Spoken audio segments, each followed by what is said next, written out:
You should have in your possession the sheet we've been working on interpreting. I'm trying to find the title of it. Principles of Interpretation, should say at the top. It's front and back. We're on the back page looking at principles for interpreting the meaning of sentences. We got a little bit of a start on that section last time we had class, and then of course had the meeting come in to play while I was away. So I'm going to start back at the beginning there. I think we only got through the first point anyway, but when it comes to interpreting the meaning of sentences in the Bible, well, hit that again. Boom. There we go. We need to, first of all, interpret in keeping with the author's purpose. And we made mention of the fact that Paul was really good at this. In 1 Corinthians 7, we might flip over there and look at this. Now, sometimes the author doesn't do this, but Paul was pretty good about it, especially in the Corinthian letter. For example, chapter 7, verse 1, now concerning the things of which you wrote to me. And he uses that phrase, now concerning, several times. Now concerning this, now concerning that. And apparently they had written him a letter and asked him some questions about the marriage issue. So he says, now I'm going to address that. And then verse 25, now concerning virgins. So he's changing topics from marriage to virgins, and later on giving virgins in marriage. Then you move out to chapter 8 and verse 1, now concerning things offered to idols. So he's shifting gears there again. And then in 12:1, he says, now concerning spiritual gifts. And there's one more time, I didn't put it in the notes, but in 1 Corinthians 16 and verse 1, he says, now concerning the collection for the saints. And so Paul was, at least in that letter, pretty good about telling us when he's changing gears. Sometimes you can just tell by the context, but sometimes it's not so clear. But those little indicators are helpful, and they give us an indication of what Paul's talking about so that you don't take him out of context. If he's going to talk about spiritual gifts, then we know that's the topic. If he's talking about virgins, we know that's the topic, and it kind of keeps us on track and keeps us in context. So the writer sometimes tells us his purpose. Sometimes the context will determine the purpose. And I've got, for an example on this, back in Romans chapter 3. And we get into trouble, or not us, I think most of us are pretty well familiar with this, but a lot of our religious friends get in trouble with this. They read certain passages without any context, and their mind runs wild with it. And one example is Romans 3 and verse 28. And I'm sure you've all heard Baptists and others use this. Therefore we conclude that a man is justified by faith apart from the deeds of the law. And they draw the conclusion that, well, we're not under any kind of law at all. We don't need any deeds of the law because all we need is faith. So there's no law at all. But if you drop down to verse 31, look at what he says. Do we make void the law through faith? In other words, have we eliminated law? And what's his answer? No. So whatever meaning we assign to verse 28, it can't be the meaning that we're not under law. That just can't be. There's too many passages that talk about being under law. Paul said, 1 Corinthians 9, I'm under law to Christ. Galatians 6, fulfill the law of Christ. James 1 talks about the perfect law of liberty. So there's plenty of passages to indicate that we are under law. God has a law for us today, and anybody who thinks otherwise simply doesn't understand their Bible. They haven't read it carefully enough. So sometimes context is very helpful here to help us grasp that principle. Another very important principle is the principle of harmony. Passages have to harmonize, and we've talked about that several times, about something not fitting. If something doesn't fit the puzzle, then something's wrong somewhere. You might have this passage wrong, or you might have that passage wrong, but if it doesn't fit the whole puzzle, the whole Bible picture, then something's wrong. And we talked about this a few weeks back, but on the 1 Corinthians 14, these are all on your notes. Let your women keep silent in the churches. And there's some people who just latch onto that as though it were an absolute. Can't talk at all. Well, that doesn't fit the puzzle. Why doesn't it fit the puzzle? Because we can sing, we can do other things, teach class and that kind of stuff. Exactly right. Ephesians 5:19 says, speaking to one another. And incidentally, for what it's worth, the word speaking there, speaking to one another, is exactly the same word that's used in 1 Corinthians 14 when it says she's not permitted to speak. So clearly, whatever the speaking is that's being forbidden in 1 Corinthians 14 is not an absolute. Can't be. because that would run counter to the passage on singing. And so it doesn't fit the puzzle. And so that's important to keep in mind. And all this goes to context and harmony, making sure that the whole thing fits the whole puzzle, you see. Sometimes parallel accounts. And you get this in the Old Testament with books like Kings and Chronicles and Samuel. There's a lot of parallels in there where they're telling the same story. And you get it again in the Gospels, in Matthew, Mark, Luke, and John. You get parallel accounts of the same event. And sometimes one account adds a little something that enhances another one. Whereas if you took the one by itself, you might get the wrong idea. But if you put them together, because this is Matthew through Matthew's eyes, through Mark's eyes, or through Matthew's eyes and through Luke's eyes, and you put them together, you get a fuller picture than just taking one or the other by themselves. And I got a great example of this looking at Mark 9 and Luke 9. And those are in your notes there, Mark 9:38 and Luke 9:38. Let me get my Bible to both places here.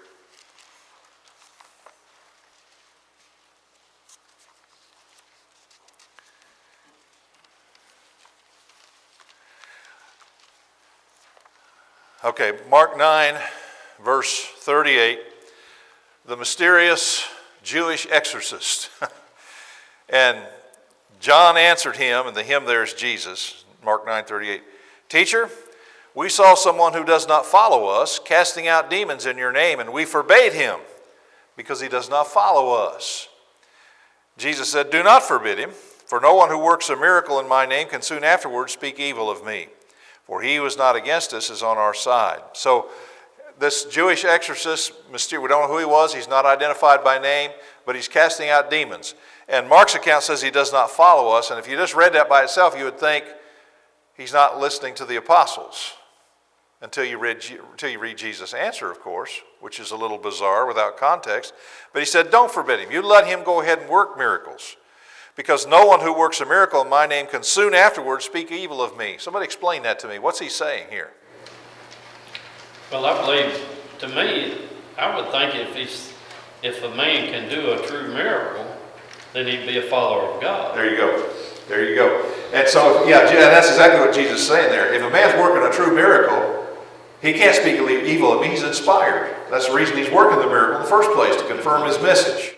And so but the problem is that phrase in verse 38, he does not follow us. It sounds like he's not following the apostles. Well, when you compare that to Luke's account, Luke adds one little word, which kind of clears the whole thing up. In Luke 9 and verse 49, John answered and said, Master, we saw someone casting out demons in your name, and we forbade him because he does not follow with us. Oh, that's altogether different, doesn't it? That puts just a whole new slant on it. And what he's basically saying is, he's not in our little group. And that doesn't matter, does it? Whether you can serve the Lord, whether you're in our little group here or not, you can serve the Lord wherever you're at. So that little word, with us, puts a whole new slant on the thing. It wasn't that he wasn't listening to the apostles, but that he wasn't a part of their little group. He was in his own little group, doing his own thing, you see. And I think that sheds a whole lot more light on the thing and makes it a lot more clear. And sometimes we get that attitude, you can't be right because you're not with us. Well, that ain't how you decide what's right and wrong. How do you decide what's right and wrong? Scripture. Yeah, the Word of God. That's how you decide. And another church might do something a little bit differently than we do. That doesn't make them wrong. The Scripture is the determiner on that. Just because they do something a little different. And my ready-made illustration I've always used since when I was up at Fisher's, we had our Bible classes, our Sunday Bible classes on Sunday night. And there ain't very many churches do that. But that doesn't mean it's wrong just because nobody else does that. That was the way we chose to do it. And there are things like that people can do differently that have no bearing on truth and no bearing on salvation. And just because they don't do it like we do doesn't make them wrong, see. All right. Anything else on that little section? Okay. Parallel account, I got that. And here's my last one here on the notes there at the top. A good dose of plain old-fashioned common sense can go a long way when you're studying the Bible. Just use your head a little bit. Think about this, and as I said repeatedly, think it through. Think it through. Think about the consequences of what you're saying. If what you're saying is true, where does that go? Where does that lead us? See? So always use a little common sense. A good old dose of common sense goes a long way interpreting the Bible. Now, that doesn't mean you can interpret it any way you want to. That's not what that means. It just means to think about it a little bit before you jump to conclusions. All right. And then, of course, along the same lines, in terms of application of sentences, we've studied the sentence. We kind of got an idea what it might mean. And then, now what does that mean to me? And when you think about Bible study, there's actually three parts to this, and it fits with our lesson very nicely. There's what the text says. That's one thing. There's what the text means. That could be something completely different. And then number three is, how does that apply to me? So those are three things that are critical to Bible study, because none of this is written to me. None of this Bible is written to me. It's not written to you. It was written to people in the first century. And so what does it say? What does it mean, which might be a little bit different than what it says? And then how does that apply to me? Three important things. And as we think about how it applies to me, we can be looking at, and this gets into a little bit about Bible authority, but that's a completely different study, but just something that bears mentioning right here as far as how it applies to me. Is there a direct statement here that God wants me to know something or is telling me to do something? Is there an approved example that I should follow, that I should try and emulate in my life?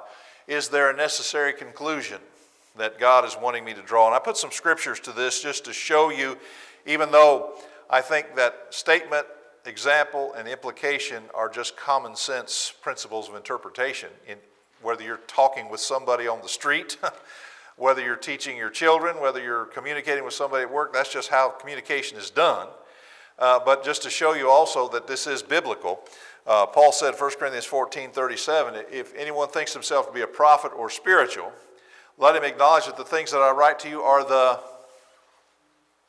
commandments of the Lord. Yeah. So there's your direct statements, commandments.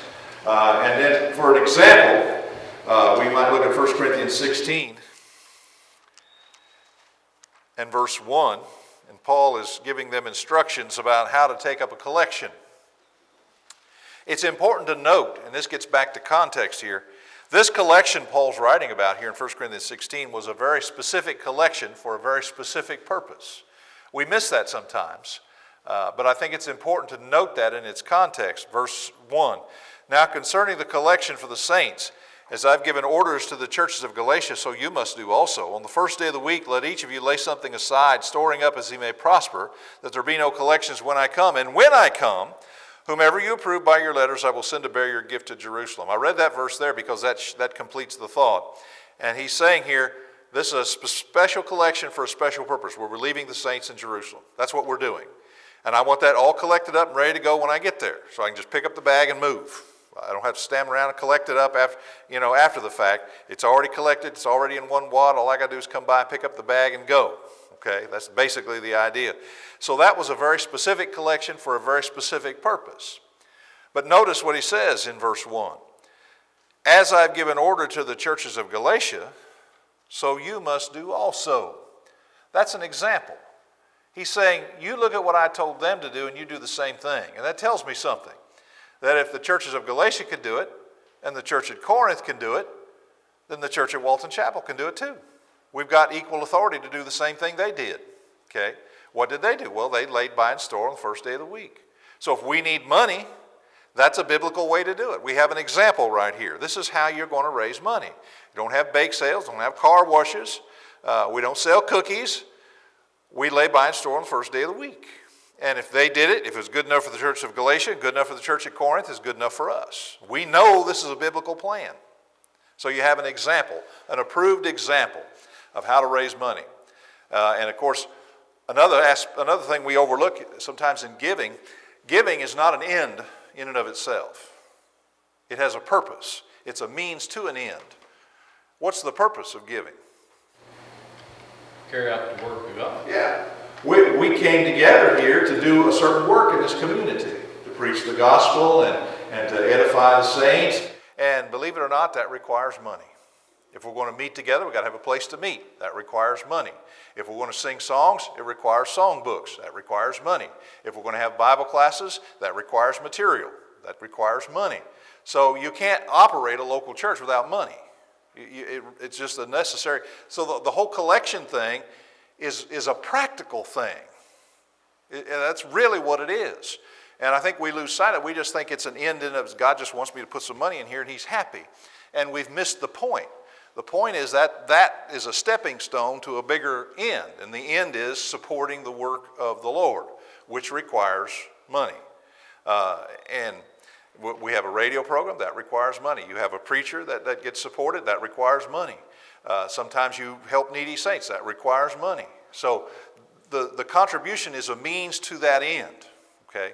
But there's an example, an approved example. So we know if we do what they did, we're collecting money biblically, okay? Then the third one, is there a necessary conclusion or a necessary implication? There's a couple of passages. I put one here on the outline, Acts 16. Somebody in the room, Harley, do you have an old King James? No? Who's got an old King James? Okay. Mark yours up there, Steve, Acts 16, 9 and 10, and I'll have you read it here in a second, because it phrases it a little bit differently, which I think helps make my point here.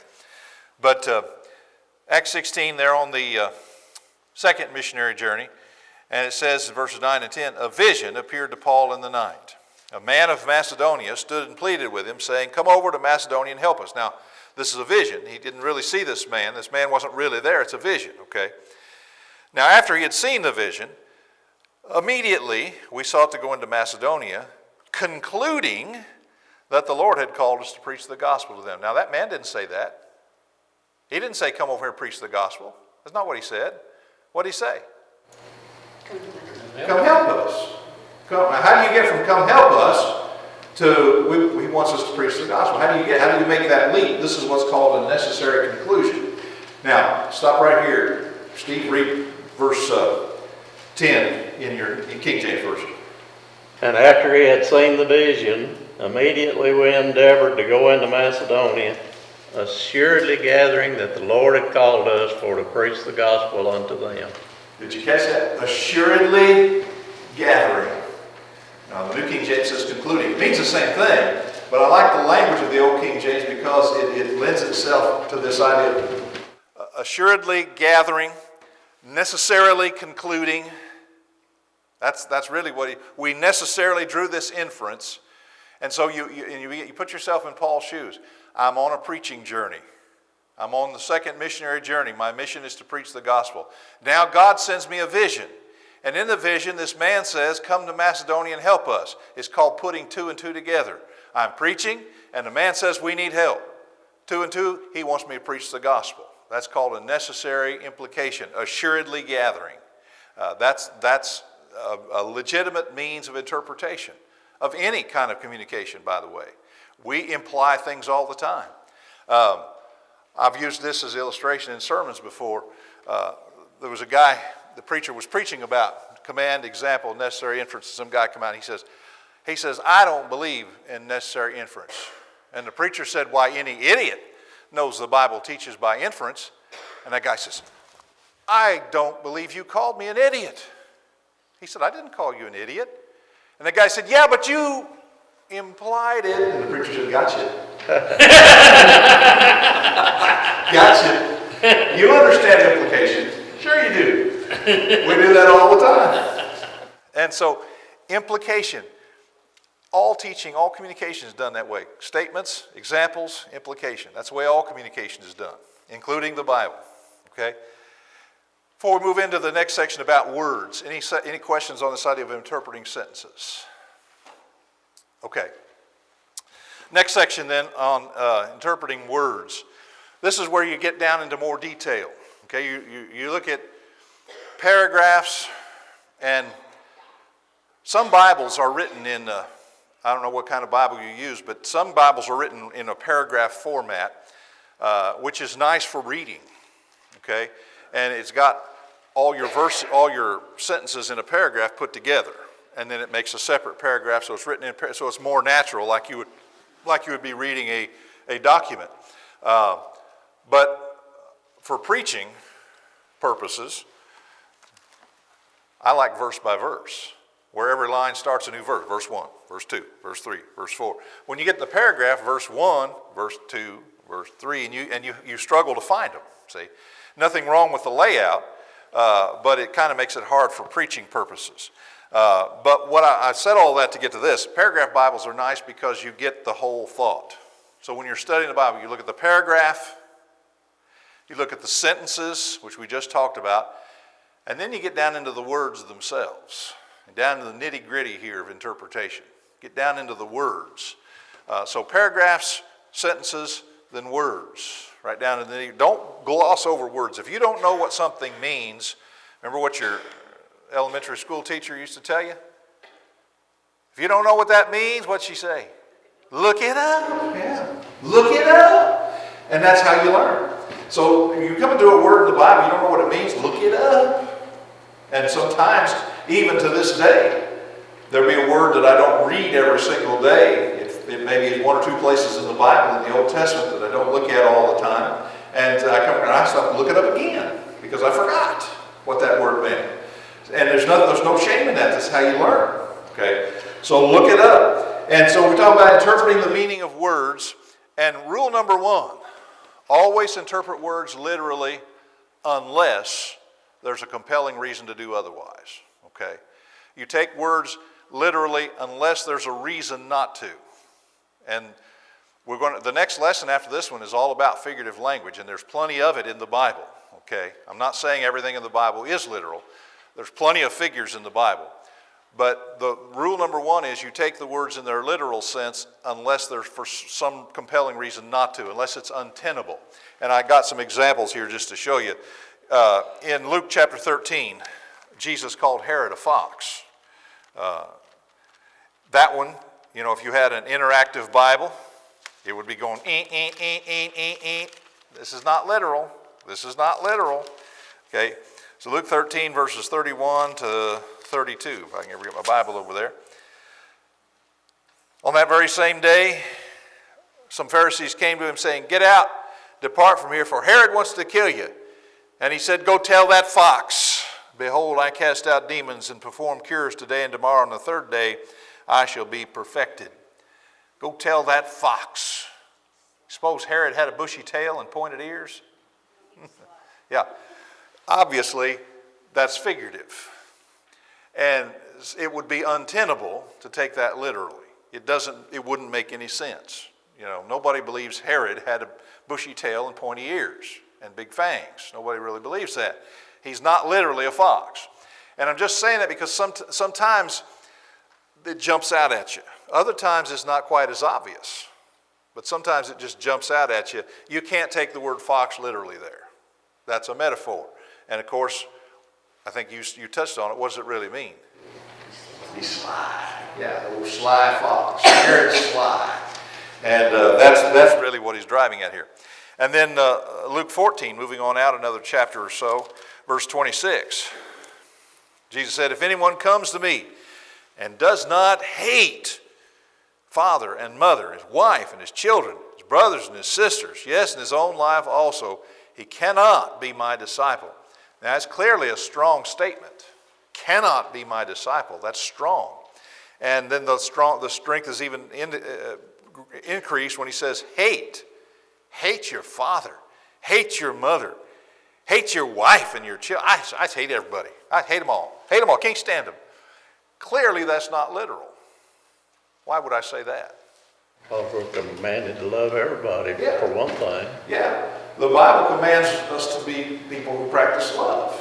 Especially love family. Especially love family. Husbands, love your wives. So if we're going to make do of the principle of harmony, it has to fit.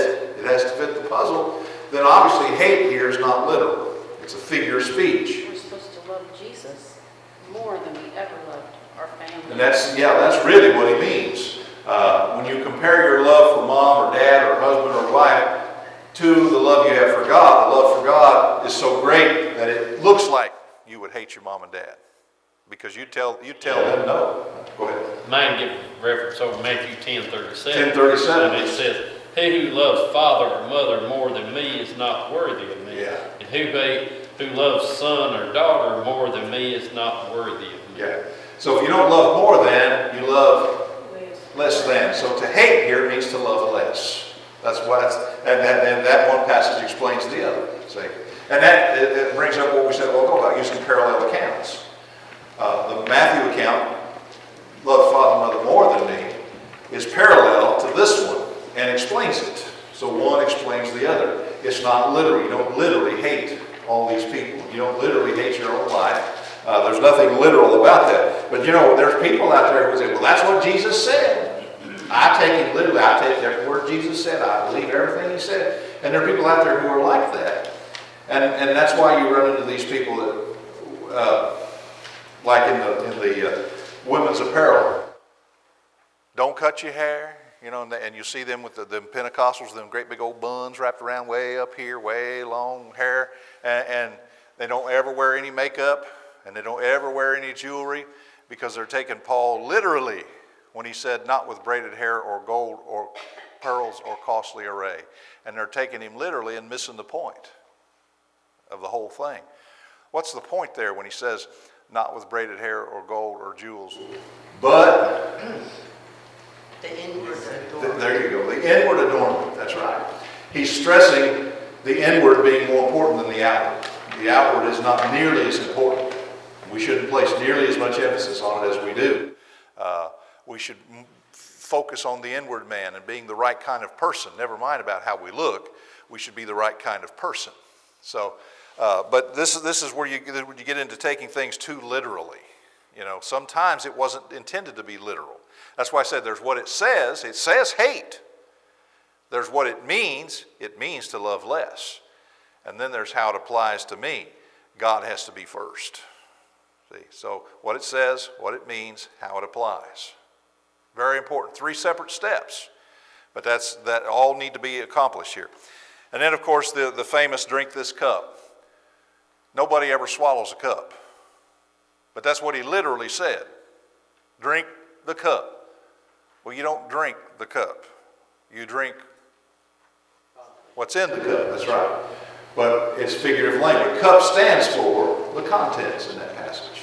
Drink this cup doesn't mean swallow the container. It means drink what's in the cup.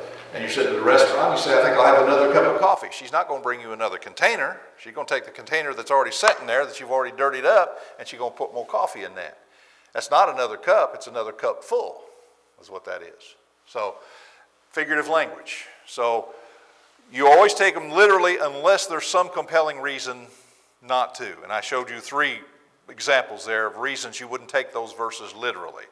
Our 1 cup brethren take it literally. Drink this cup. That means 1 cup. This cup, not cups. This cup, 1 cup, see? And they take it literally and they miss the whole point. They miss it. All right, here's another one. Always use contemporary word meanings. When I say contemporary, I don't mean contemporary our day. I mean what was contemporary in the way they used it in their day. Now, why would I say that? Words change meaning. Classic example, the word baptize.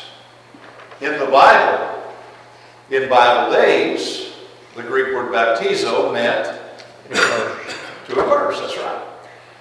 Today, if you look at the word baptize in the dictionary, you might find a Christian ordinance which can be performed by sprinkling or pouring or immersion. That comes from current usage. That's the way it's used today. But that's not the way they used it in Bible times. So when I say contemporary, I mean contemporary with the writers. That's what I'm talking about. The way they used the word in their day and time.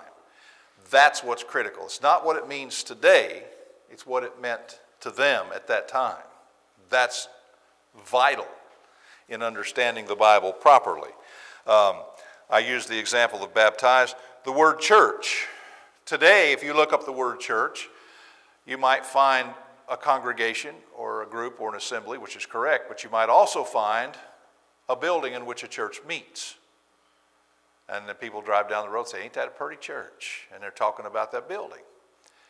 The word church is never used that way in the Bible. Never, ever, ever, ever, ever used to describe the building in the Bible. It's always used to describe people. Yeah. When you think church, think people. Because there is no church apart from the people. That's what it is. It is the people. And it literally means a group or a congregation or an assembly. It never means a building. And so you look it up in the modern dictionary and you might get the wrong idea. Okay? So understand you have to use it the way they used it. Fellowship. Listen to me very carefully. Fellowship never, never, never, never, never means eating a meal in the Bible. That's not the way they used the word. It was never used that way in the Bible. That's the way we use it, isn't it? But that ain't the way it was used in the Bible. Fellowship literally is just joint participation. But in the Bible, with regard to Christian activities, listen carefully to what I said. With regard to Christian activities, it refers to what? The gathering of the saints. Yeah. We're having fellowship right now in Bible study. This is our fellowship all right here. We have fellowship when we take the Lord's Supper. In fact, the word communion, the bread which we break, is it not the communion of the body? That's the word for fellowship. Koinonia, the Greek word koinonia.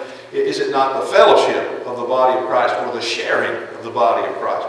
The cup which we bless, is it not the sharing or the fellowship or the communion of the blood of Christ? And with regard to Christian activities, it always has to do with our work and worship together as a local church.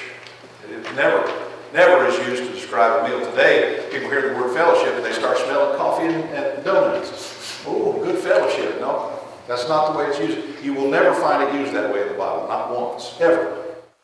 And that's a hard lesson because we get so caught up in using the words incorrectly. But understand that when you read that word in the Bible, he's not talking about coffee and donuts. He's talking about our joint work together as Christians, as a congregation, doing the work of the Lord. Okay. Anything else on that?